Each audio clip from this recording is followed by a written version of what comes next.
It's okay. We're only human.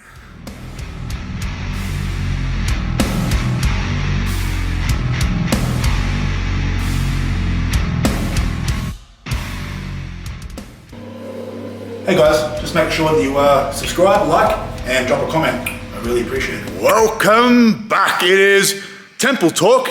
I'm here again with Big T. It's been a little while since we've done a Temple Talk, and there's a reason for that. We were thinking about how can we make this better for you guys, more enjoyable, and so more of you motherfuckers will sit there and watch us. Now, it came to our, I guess, understanding that maybe people don't want to sit there and watch us talk. That's pretty boring. I mean, we're not fucking that funny. We're pretty good looking. Definitely good looking. Definitely good looking, but we're not that funny, and people sometimes don't give a fuck what we have to say. So we thought we can get a pump at the same time. So what we're gonna do, we're gonna train, we're gonna look really sexy. We'll probably start taking off layers of clothing at some point. So if you hang around long enough, you might get lucky. But we're gonna just be pretty much answering your questions. We've taken some questions the other day. Maybe you've got a circumstance or a situation you're in, and you think that you want us two fucking dickheads to help you. Now, first thing, poor decision from you. Second thing, we're not qualified. But T, we're going to have a good crack at it. We're going to give you guys the best information we can. We've got some pretty awesome questions today, so we're going to crack through it, get a fucking pump, yep, and bring some knowledge to the world, really. Yeah, that's what you want to call it. Yeah, knowledge, just knowledge. And sorry, third thing, guys, for the love of God, don't sue us, okay? We're not qualified. We're fucking highly unstable, but we give it a crack. We put in some hard, honest work, eh? Speak of yourself, mate, I'm pretty stable. Now, the first thing to know about someone who is stable is they won't sit there and go, no, mate, I'm stable. They don't say that. We don't. Yeah, stable people don't say they're stable. It's true. So, I have a huge penis and I'm stable. Let's go, baby! All right, so we are up to our first question, bro. And we have, it's Ryan, not Brian, asking, do you stay natty or do you start juicing? Pros and cons, bro. Well, there's no pros to not being juicy, apart from maybe being healthy and living a long time. Everyone should jab straight away. Juicy all the way. No. But let's think about it. Pros to not juicing: live long time, healthy. Yep. Healthy is good. Do you want to live a long time? I don't know. It sucks sometimes. So that's up to you. Me personally, it would be nice to be healthy. Yeah. But the pros of the juicing, man, have you seen us? What's the worst thing they say about PEDs? They work. They work very well. We are very distinguished, very handsome, and very jacked. And that's, to me, I would have to say that's all steroids. That's all, yeah. You know, but you should have seen me before steroids. Do you think I was this good looking? Like, come on, man. I think we're going to have to put a poll up for that one. But pros and cons, man. Natty, you're going to have a longer time reaching your goals that you want, okay? It's not unachievable, but you're going to get there anyway, and you're going to have a healthier lifestyle, yeah? Steroids, what do we say for steroids? Why? What's the goal? Yeah, where do you want to go? If you just want to be a bit jacked more than the average person, it's probably not bloody worth it. Like, people think it gets easier getting on steroids. It is the opposite. It actually gets harder. There's more things you got to worry about. There's more things you got to do. Getting the shit. Yeah. That's always fun. It's really down to what your goals and achievements want to be, man. If you're happy to be natty, then be natty. Stop playing in this game of fucking who's natty and who's jacked, who's on gear. It doesn't matter, man. We're all lifting weights. We all have different goals. We all have different things. Whatever makes your life the most comfortable, choose that one. That's it. And guys, I think one of the biggest things I hear from people that really want to be on steroids, you know they want to be on steroids, they're like, fuck, you boys are so juicy. Fuck, I want to be big like you boys, and I bet you fucking have a big dick and stuff. I'm like, well, yeah. But also, I'm like, well, why don't you take steroids? I'm like, oh, my missus doesn't think I should. Get a new missus, bruh. Jesus, does she not want a big fucking studly gorilla motherfucker big fucking stinky. breathing and sweating all over it fucking 3 in the morning? Because I assume that's what women want. Yeah. Like, yes. Again, you want to be a big, stinky, strong dude? Get on. And you're going to be stronger than most people around you, bro. But also, stay natty. Whatever. Getting on doesn't fucking guarantee you shit. Yeah, facts though. You have to do the work. That's facts. And to be 100% honest, genetics still plays a big part. Yep. Yeah. So we were naturally already 120 plus kilo. We were pretty big dudes, man. Like, we'll be honest. Right. We were both high level athletes. Yeah. We're more natural and we're strong. So we had a good leg up. So to think you can take steroids and you'll end up like us, I'm not saying you won't, but to just assume you will, that's a bit silly, guys. That's a bit silly. So don't set your expectations too high. If you want to do it, look into it, do the research, and don't be influenced by others to do it. Do it for yourself because you want to become better, or you might have a certain goal you want to achieve. But it is, at the end of the day, it's serious, guys. We joke around, but don't just do it because someone on the internet says to do it. If you want to be really big and really strong, it will help. That's it, baby. That is it. That's it. First question down. Every time with this shit. Hey! Fuck off! I'm trying to snap one off, you dickhead! Jesus Christ.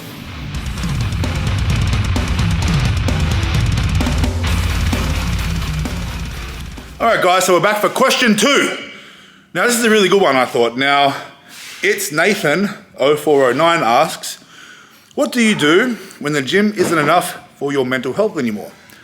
Where do you turn? Now, guys, this is a loaded question. I think it's a very good question because it's something I've always, well, not always, the last couple of years I've said is that the gym is a fantastic outlet, but it can't be your only one. Can't be the only crux. Why? Because when you start taking lifting seriously, you get passionate about it, you get goals, you get driven, got some testosterone, and a real desire to achieve something. Now, that's a great thing, all right? It's great to have all that.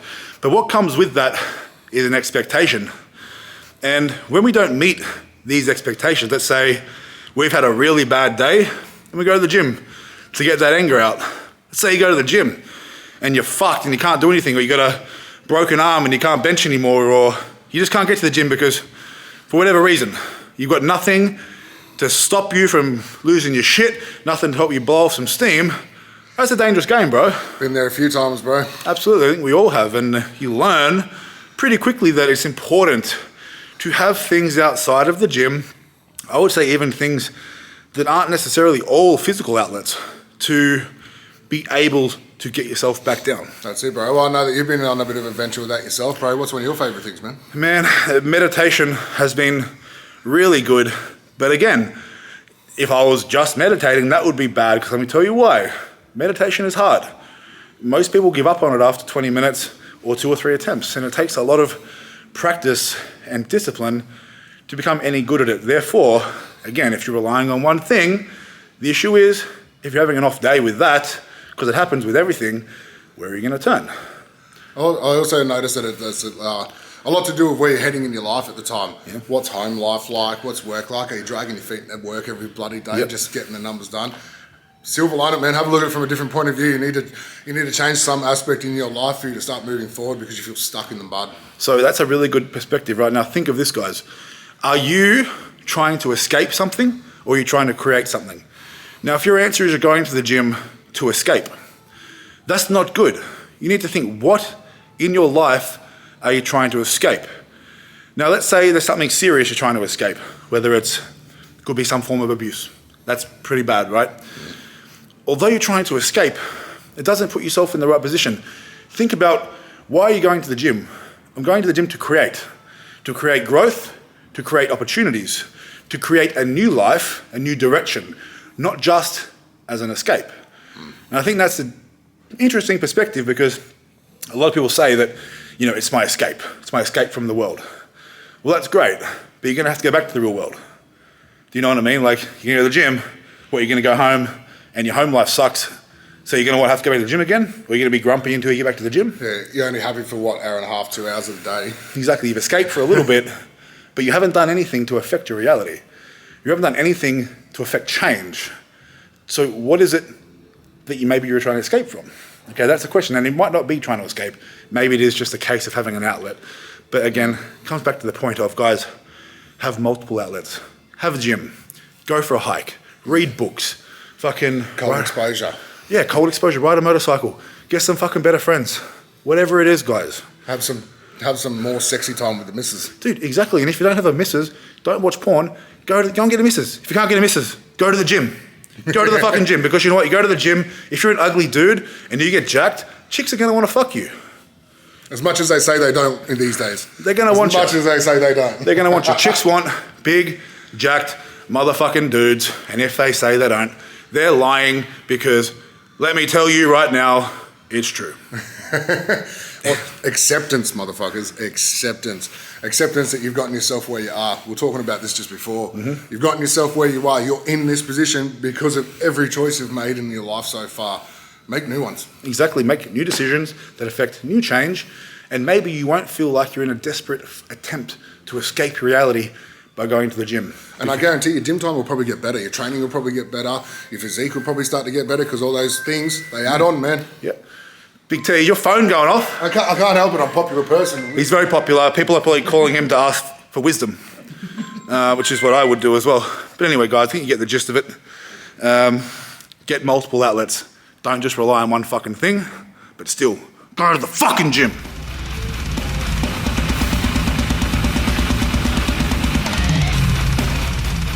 All right, guys. Next question from Arnie. Still Arti or some shit. I don't know. It was close enough. Tips for your first comp. So this is a pretty simple one, actually. Yeah. Don't overthink it. Have fun. Like, most people go to the first comp and they're like, I'm worried about this, I'm worried about that. What if I don't hit these numbers? I'm going to be a failure. My mum won't love me anymore. My girlfriend's going to cheat on me if I don't hit this lift. Shut up. No one cares. You're no one. That's good. Go and have fun until you become someone. That's it. It's all about the experience. It's all about experience on the platform at the early stages, guys. Don't worry so much about your weight. Don't worry about what you're lifting. Is it good for you? Is it PEDs and all that stuff? Cool. Have fun with it then. Don't put all the restrictions that a more professional lifter would put on themselves to go into a comp, okay? It's your first one. Set the tone. Have some fun. It's different lifting on a platform than it is lifting in a gym. I can guarantee it. We know plenty of strong guys who go to mud on the platform. Oh yeah, mud like poo. They fold. They can't handle it the same. It's different lifting in front of a crowd. So get that experience. That's the big one. It is. And I guess when it's your first comp, the expectations you set. Don't go in there thinking you're going to be breaking world records or even expecting to hit massive PRs. Yeah.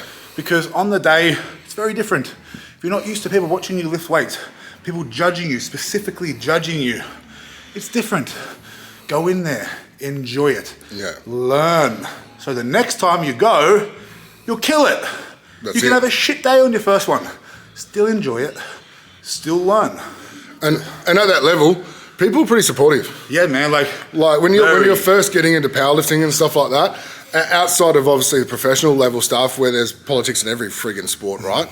At the start, it's fun, man. The community's about it. Doesn't matter what you're lifting as long as you're out there having a crack. Yeah. Those are the things that matter. And my biggest one, actually, this just popped in my fucking head. Don't change anything 1 week out.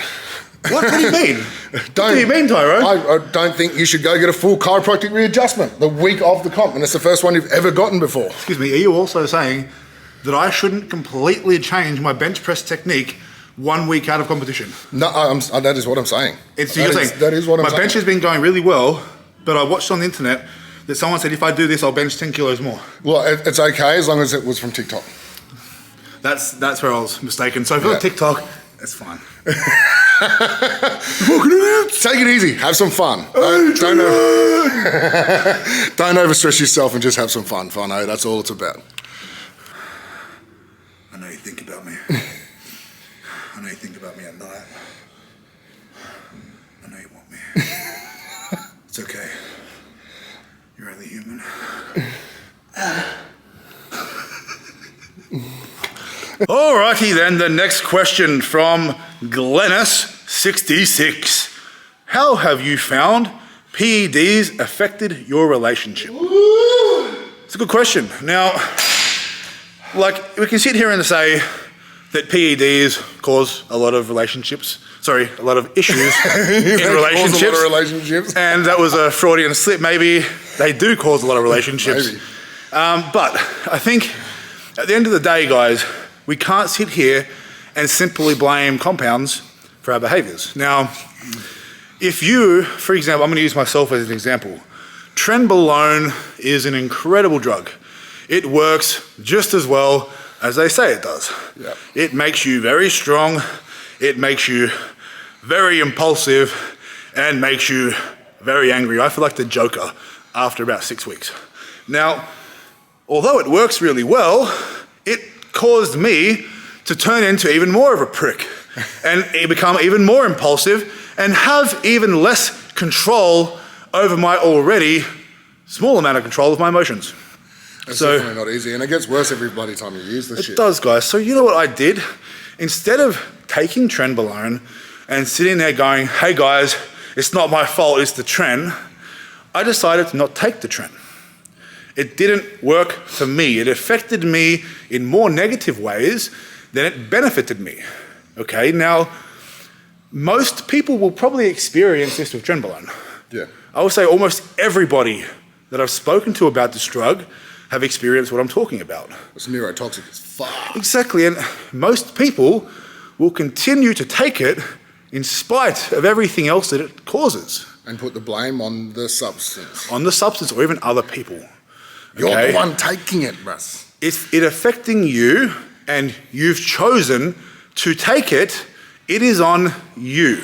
It is total accountability. So instead of blaming a drug or a substance for your behavior, blame yourself for making the poor decision to continue taking the drug even though you fucking know it's gonna fuck you up. Yeah, I'm really sick of seeing people in this world blame the substances. Oh, I'm only doing this because this substance is... You're the one putting that shit in your body. Stop making excuses for everything. Get some mental strength and stop that shit. Or earn it another way. Yeah, and guys, it's pretty simple, you know, accountability, responsibility to self. I know it seems like a lot to ask these days, but I'm not just talking about tren. This is about any substance, any PED, any drug, guys. You know, Yeah. They all have amazing effects, or a lot of them have amazing effects.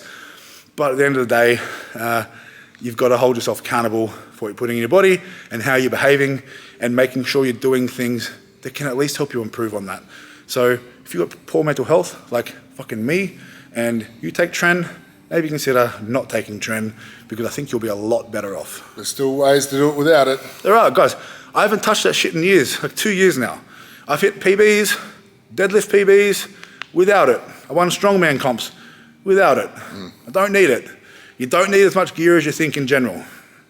Yeah. True? 100%. But yes, if you do take this shit and you continue to take it without that accountability, it can have some serious fucking issues with your relationship life. And not just from partner to partner, family members, Yeah. friends, all of it. And people will eventually call you out on your shit, and you probably won't even be aware. That's the thing. When you're on it, you're not aware. You know what I mean? There's no awareness. And this is where it comes. This is where the whole thing of steroids makes you angry comes from. From you people. And I mean, I've been like that once before, where I wasn't taking accountability for it, and I was like, the steroids make me angry. No, steroids don't make people angry. No. They just turn you into more of what you are. Yeah. I'm already angry. I don't need to be more angry. I'm already angry and horny. If I was more angry or horny, well, fuck, I need to be locked up. We don't need him on train. Especially you. You don't need me on Trent. He's the one in danger here, baby. Yeah, baby. Anyway, guys, hope that fucking helped. Maybe don't take Trent. Maybe. Maybe do it. I don't know.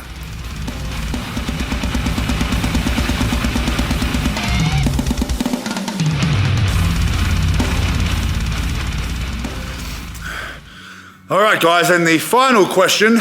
This one's going to remain anonymous. They have asked to be anonymous, which we will respect.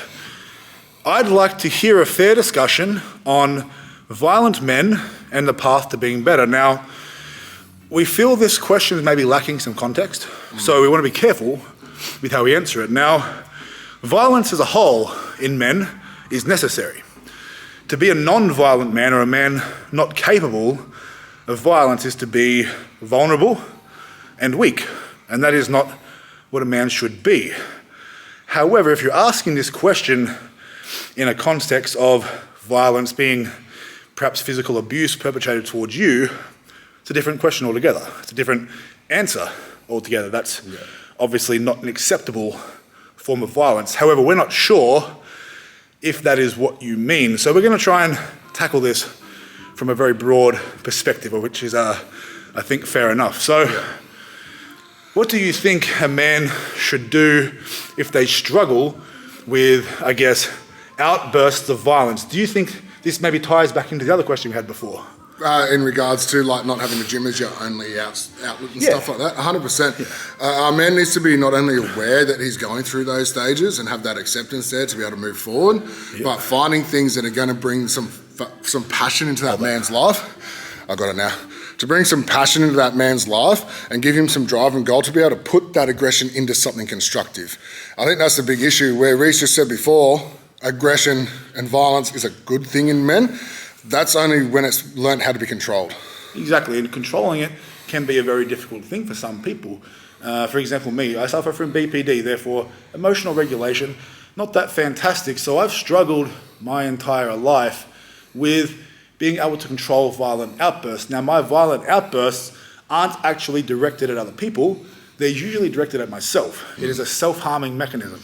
But in saying that, that kind of violence is not acceptable or good either. And that's something that I think I have to continue to work on and will continue to work on to make sure that it happens the least amount possible. But if it comes to hurting other people, that's another story yet again. That's obviously something that can't necessarily, let's say you're being abused physically, that's maybe a situation you need to get away from. Okay, maybe that's not something where you hang around and try and help somebody if they're beating the shit out of you. That's not realistic and it's not safe for you. But if your question is, maybe you see you have a partner who is maybe a little misguided and doesn't have, an effective outlet or an effective circle of friends or men around them to help them with these things so they can discuss these things. Because a lot of the time, men don't really hang around other men these days. They're always around their missus or even their guy friends, their male friends, aren't that masculine.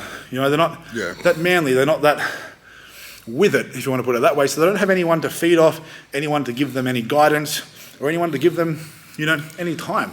So if you surround yourself with people who you can actually be vulnerable with, then I think that's a starting point. If you can talk to another man about your problems, I think that's a great starting point. And you need to have outlets, as we said. The gym's a great one. It's great for a physical outlet. Maybe boxing, maybe wrestling, maybe a physical outlet that teaches discipline as well, because a lot of people, they don't have discipline. They were never taught it. And these they're called disciplines. Fighting is a discipline because it requires a shit ton of discipline.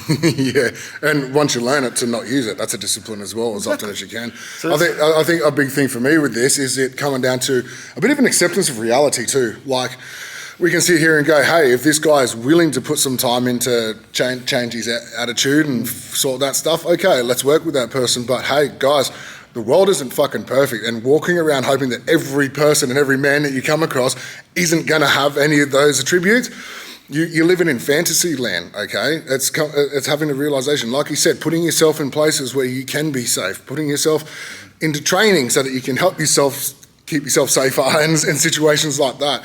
Unfortunately, it is only a few men that want to chase that warrior status in a garden, you know what I mean? They have a sword, but it stays sheathed and only used when necessary. It's a big path to find to, and in this world, men's mental health is all over the fucking shop, so don't expect it. Work with someone who wants to do that. Try it as men, calling out other men. Call out your boys doing that kind of shit and try to say, hey, we need to be better as a whole. And women, stop fucking thinking that every person walking around the street is gonna just bow down to what you want. Like, it's just not the way it is. Think about your situation. Before you go into relationships, really find out who the fuck they are, whether they're willing to put that kind of work in and shit like that. Like, let's stop pointing fingers and be like, hey, there's trauma in the world. Fuck, we've all got issues. We've all got the fucking issues, guys, and it always comes out in people. You know what I mean? And sometimes you want to hang around and work things out with people because you believe in them and you believe they want to become better. And there's sometimes guys where it's just not going to happen. And there's nothing wrong with being selfish and walking away if it's the best thing for you. But as T said, would you rather your partner be a gardener in a war or a warrior in a garden? Would you rather be at war and not be able to depend on your partner because they're actually not capable?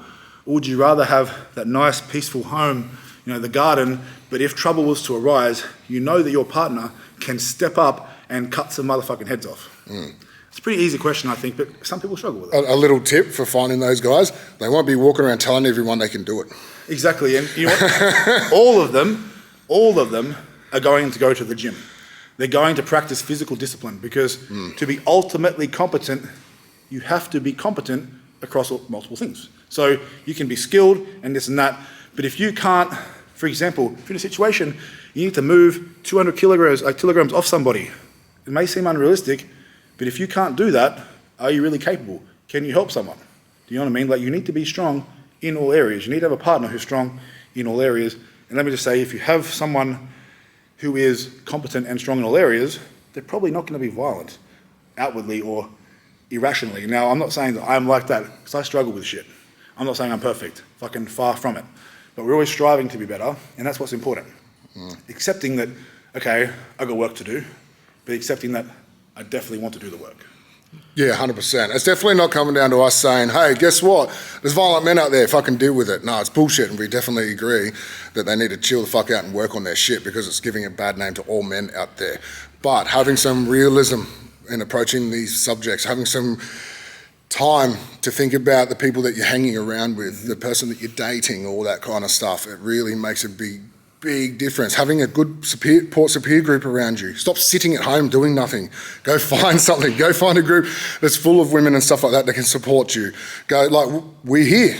We have a men's support peer group and a women's peer support group, and we catch up in our separate groups and we chat and we talk shit and we have a night of poker or whatever it is, all right, and we talk to these guys and go, where are your heads at, you know, like, what's going on, do you need any help with anything? That stuff can make a huge difference in people's lives, and a lot of the guys who are really angry are alone. Exactly. Maybe you can encourage your partner, if you're willing and wanting to help them, encourage them to seek out people like us, groups like what we have, where that is the sole purpose, is to help men develop and become better men, not because we're sitting here trying to teach people, because we don't consider ourselves teachers of such, because we're not experts, we're not perfect.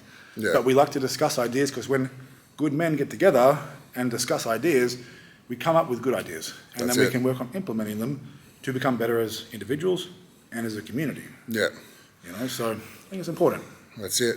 Hope that answered your question. Yeah, I mean, it's jumped all over a little bit there, but it was a very serious question and a good question. It's very hard, but bottom line is the people who will be willing to work with that will be vocal about wanting to work with that and get better at that. If they're not, shut the door, move on. Yep, that's it, guys. Thank you. Sure. All right, guys, so there's another temple talk for you. And again, you know, we've, as two mentally unstable, unqualified men, we've offered you some advice. We had fun doing it, and I'm sure we had more fun doing it than you're going to have listening to it, but... No, we appreciate all the questions, guys. It gives us something to give back to you guys with, so keep sending those questions through. We're going to keep hitting them every time we do a temple talk. That's it, and guys, we struggle to come up with content. I make videos all day, fucking every day. He's fucking working, making content. Guys, help us. You can ask us questions and give us content, and we can continue to make it for you without really having to think about what the fuck we're going to talk about. There's only so much gym content people can watch without it being the same shit over and over again. So we really do appreciate the questions, and every week we're going to try and do this. We'll put the questions up for you guys, so you can ask if any circumstance, situation, even if you have an inquiry, you can email us. If you don't have social media, you can ask us a question through there, and we'll pull it up and we'll fucking answer it. But we truly, truly appreciate you guys, and we're here for you. And if you want to be better, you want to get stronger, you know exactly where to go. Temple Gym, baby. Temple Gym, baby. This is where we do it, and we look sexy doing it. Always. Till next time. Stay strong. Fuck! Go to the fucking gym. How many times? I give up.